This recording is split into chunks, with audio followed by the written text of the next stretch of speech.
Hi, this is Linda Jo Rizzo, and I'm sitting here at lovely Huntington Beach Hotel in OC, California. It is great to be here. The sun is shining. It's a lovely day, and I'm waiting for all my fans. So tune in. We're going to be with you later.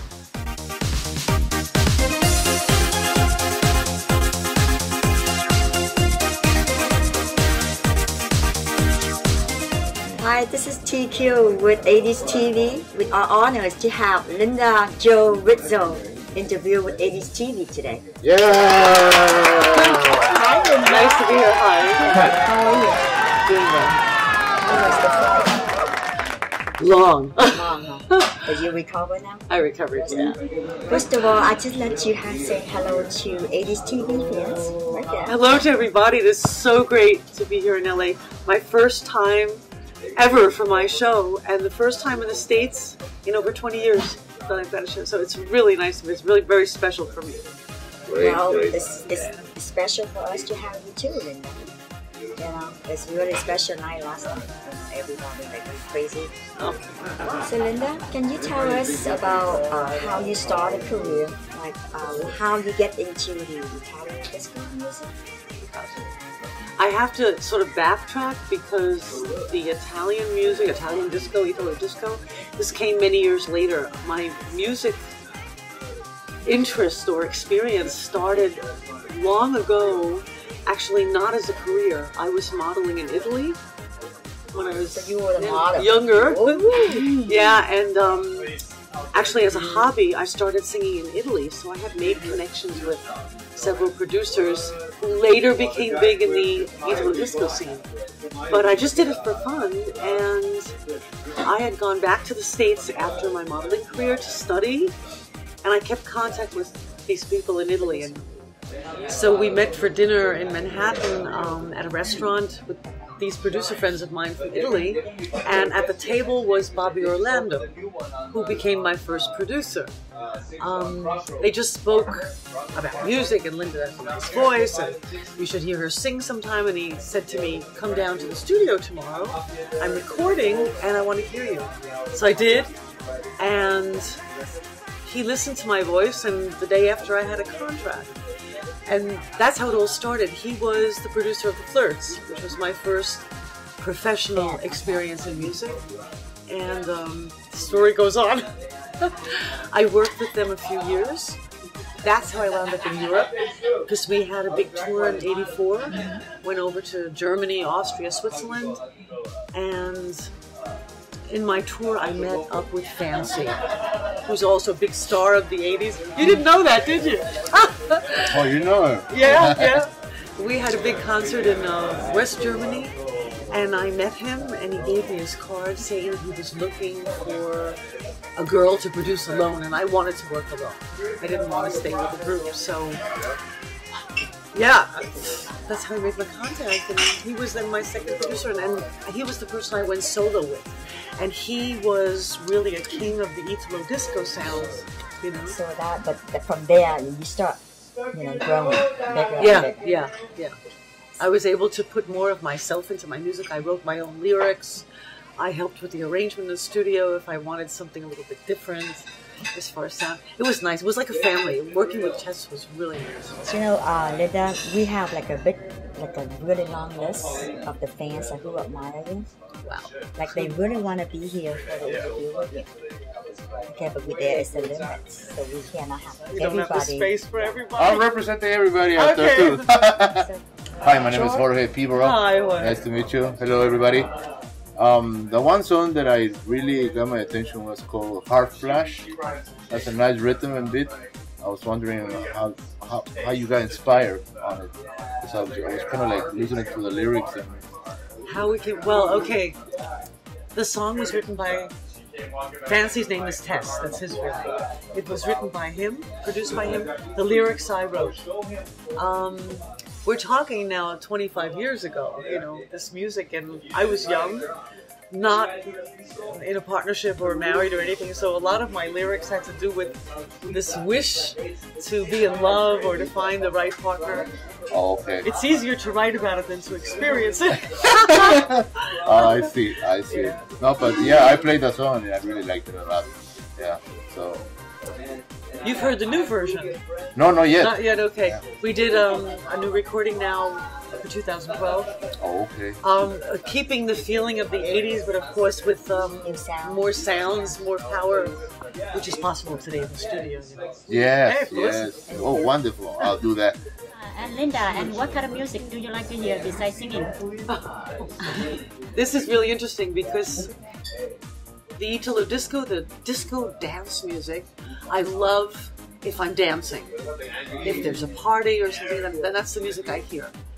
70s and 80s, that's my favorite.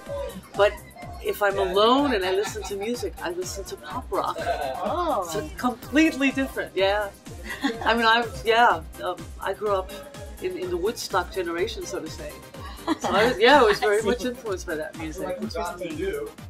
But you can't dance to that music; it's only to listen to. So yeah. I was playing some Black Sabbath yesterday too.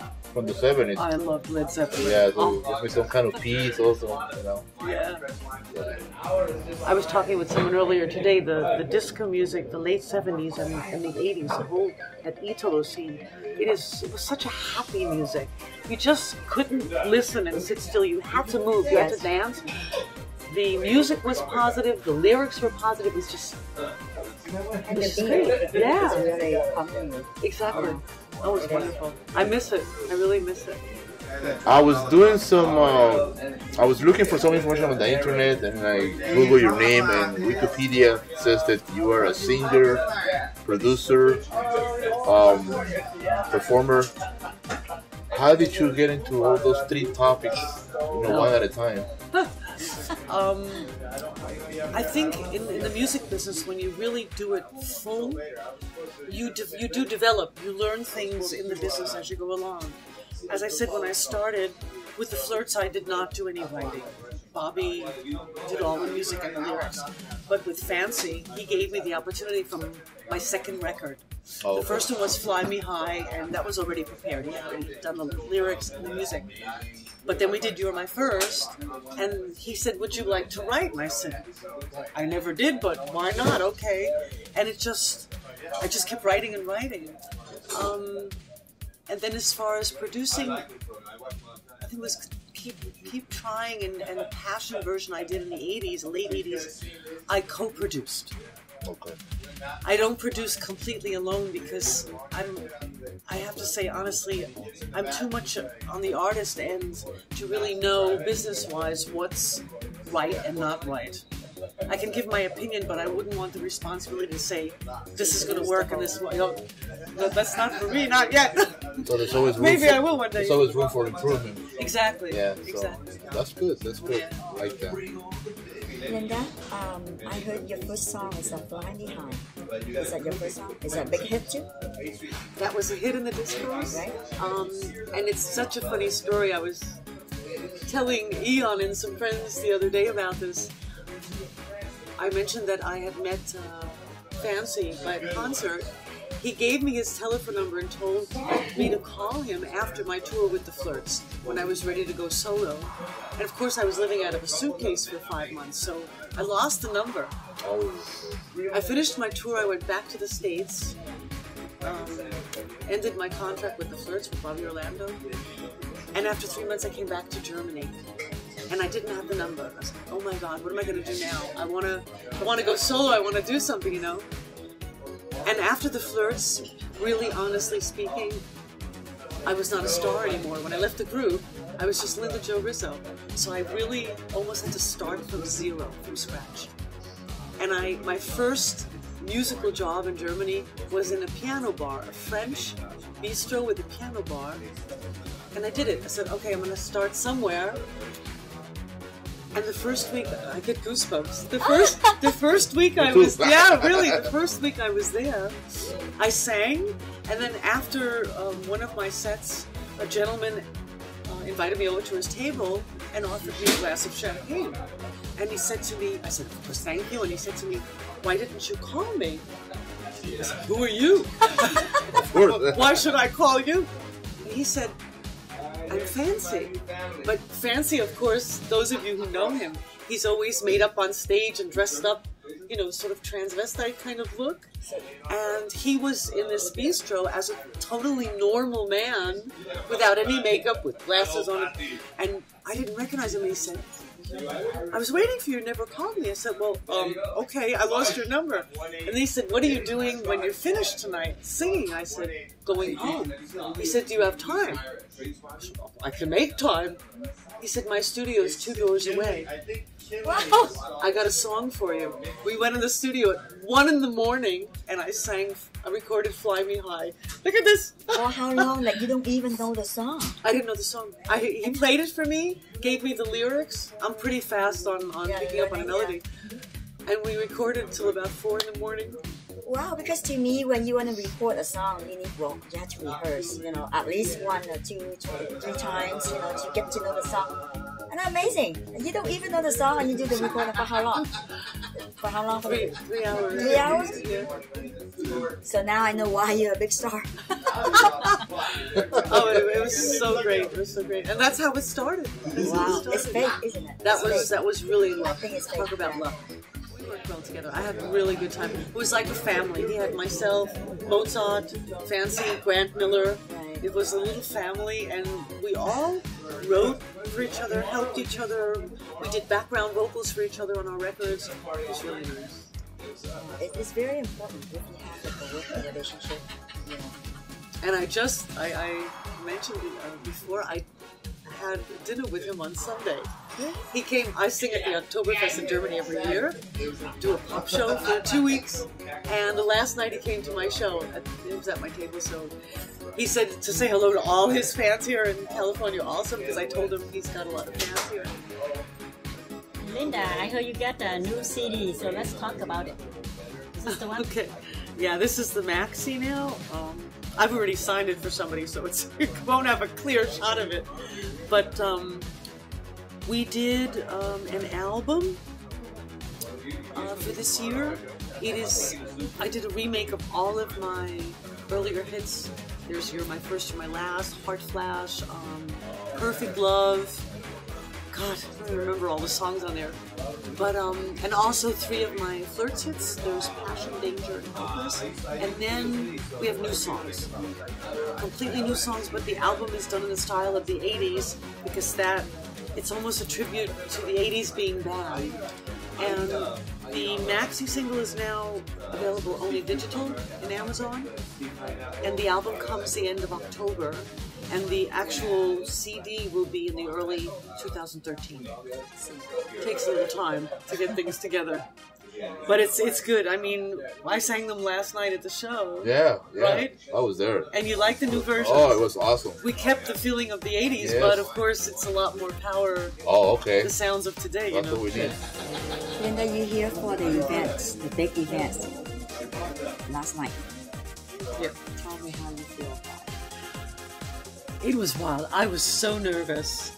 As I mentioned before, this is the first time that I'm singing here, and it was my first concert in America in over 20 years. My career took me to Europe, and that's where I thought that this Italo music was so big. And then I found out that I had all of these fans, and it was so popular music here in LA. I never knew that.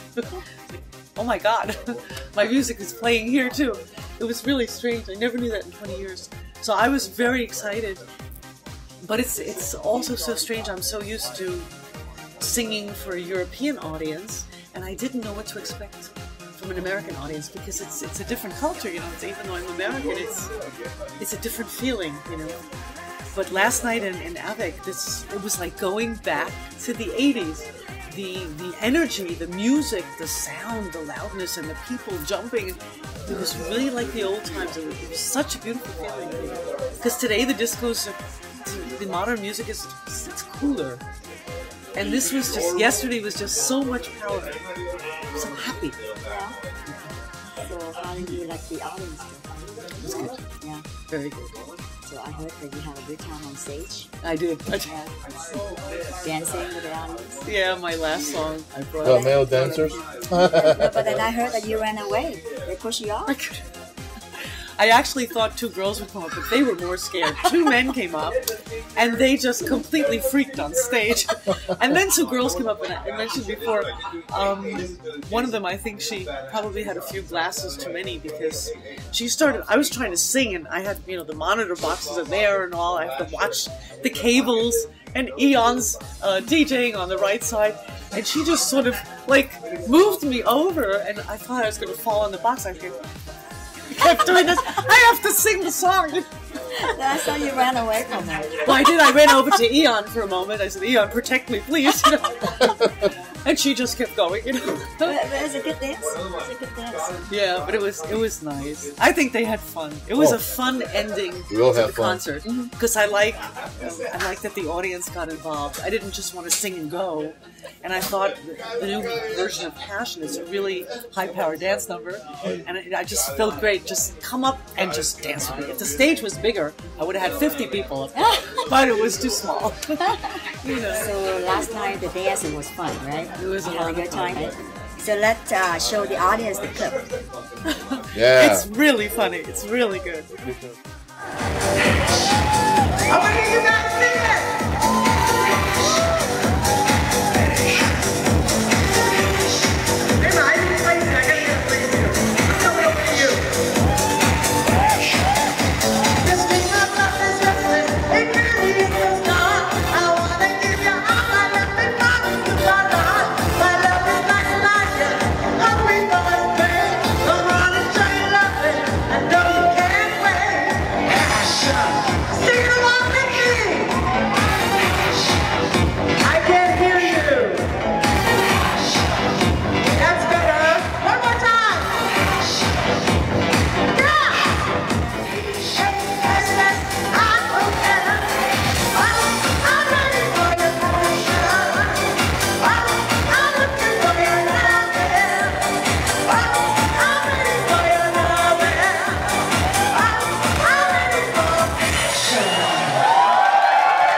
But he drove all the way from Las Vegas. Oh my God! For you. Oh, come on in. He's a millionaire. Yeah! I drove here, okay, for this lady right here. 25 years. Wow. Believe it or not, I've been playing her music since the mid-80s. Wow. And True fan. Yeah, until this day, I still play it almost every weekend. Oh, let tell the audience how you feel to see meet Linda in person. Oh, it was awesome because, you know, when we were teenagers back then, me and Ian were playing music back then. We met DJing together, and really we never think about meeting all of the people that we actually played the music from. Europe is so far away, it's like half the world away. And so this, you know, when I actually by accident got in contact with Ian just not too long ago. And I said, man, you just found me at the right time. You know, Linda's coming, you know, I'm usually come here in Orange County. I drove. I mean, I had work planned and everything. I don't care, I'm gone. How many hours did you drive? Well, I drove, it's about 4-hour drive. Oh my God. Yeah. And wow. He's a dentist and he dropped his patients to come here. It's okay. The cavity will still be there. No toothaches this weekend, please. You give them some like medication, right? Yeah. To like a painkiller or something. Oh. Just wait for me, okay? Well, yeah, sure. I have more important thing to do than a patient now. I drop everything, okay, for music first. So, do you have any question for Linda? Well, you know, Linda, I mean, it's been like a 25 years, you know, since this was so big, and I don't know if you realize how big it was here in Southern California. I didn't know. Yeah, but to see you to see you perform actually for the first time, and it's strange now that, oh my gosh, what I hear on the record still sounds exactly the same. It's like wow. It's like something trapped in time, but it's a good way, you know. My voice sounds the same today as back then. That's awesome. Wow. The time machine. It's like a transport right back. I mean, how did you feel? Everything got older except my voice. Okay. No, you look beautiful. Oh, yeah. Look, Hey guys, you compare the picture and you tell me. Oh well. Yeah. Has there been much change in 25 not at all. years? Linda, last night I was watching some of your fans dancing. They don't look like they're in shape to dance anymore, but they're still in their mind thinking they're... Dance again? I mean, things are moving that shouldn't be moving anymore. Okay. Yeah, there were. Yeah, but you know, in their mind, There were a few extra kilos. Yeah, they still remember exactly how it is to dance those songs that you sang 25 years ago. It didn't change anything in here for them. Did you see the dancers at the end? Oh, they were awesome. I mean, you know, You one should come big up with one. her. How You should come up and dance with her. You know, I talk about those guys dancing certain things shouldn't move. I'm worse than that. You don't want to poop on her. No. That was a good answer. Yeah. Wow, it's amazed me. It's really amazing. Oh, I actually have her first single actually, Fly Me High. Yeah, and just so happened that I still have thousands of records, so it was kind of a last minute, and I had someone pick it out for me, and this is the first one that picked out. Oh my god. So, but I would have brought them all. I would have signed them all. Yeah, that would have been great. Yeah. Oh my God. Next Amazing. I saw a guy with a suitcase full of LP records too. Yeah. He was the little guy on stage Yeah, he had dancing. this metal case Yeah, he brought like a nice metal. all the way from Mexico City. I think so. Really? Yeah. Uh-huh. Yeah, high energy fan from Mexico. Yeah, you have a lot of fans there too. I don't know if I you know. toured in 2010. I was in Mexico City, Mm-hmm. and it was like it was crazy. I did 3 shows, and they were packed, and everybody. I really must have signed autographs for about 2 hours. People came online with an armful of all the vinyls. It was like going back to the 80s, like time warp. It was so crazy. Wow. So crazy. How many markers did you use? A lot. Linda, thanks for being here with us today. Very wonderful interview with home. Funny, Dentist. Fanatic. Fanatic. Leave the dentist part out of it. And DJ, and then Kay here, and George. Stream. Jorge. Yes. So we have a really wonderful interview. So now I heard that there is something in the works for next year. So you might heard come back. something. Yeah, so you might come back. Yeah, Ian said he's working on several projects, and he has me in mind for one of them. I do hope. It was lovely, and I have to say, big thanks to Ian. I wouldn't be here if it wasn't for him. And we have to say thank you to Facebook, because if it wasn't for Facebook, we never would have made the contact. Like you said, years ago, there were no computers. Right. There were nothing. No one had contact. It was just... We made the contact, and Ian said, "How'd you like to come to California?" And I said, "Okay, why not?"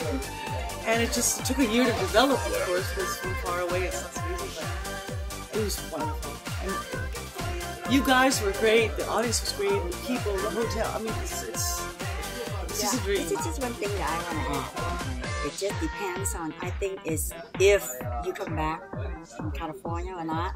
It's really up to the audience.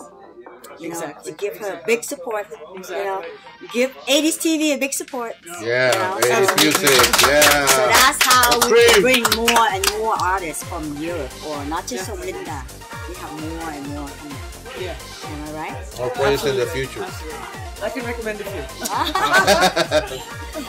So Linda, before we go, do you want me to have something to say to your fans right here and the audience, 80s TV audience? Yeah, a big thank you, of course, to all my fans, all you Pleasure guys, to for meet being there last night, and for Ian and all of the watchers of 80s TV. I do hope to come back next year, but you guys have to make it happen. So Yes. I'll be there Cross waiting your for you. fingers. Yeah. Thank you so much.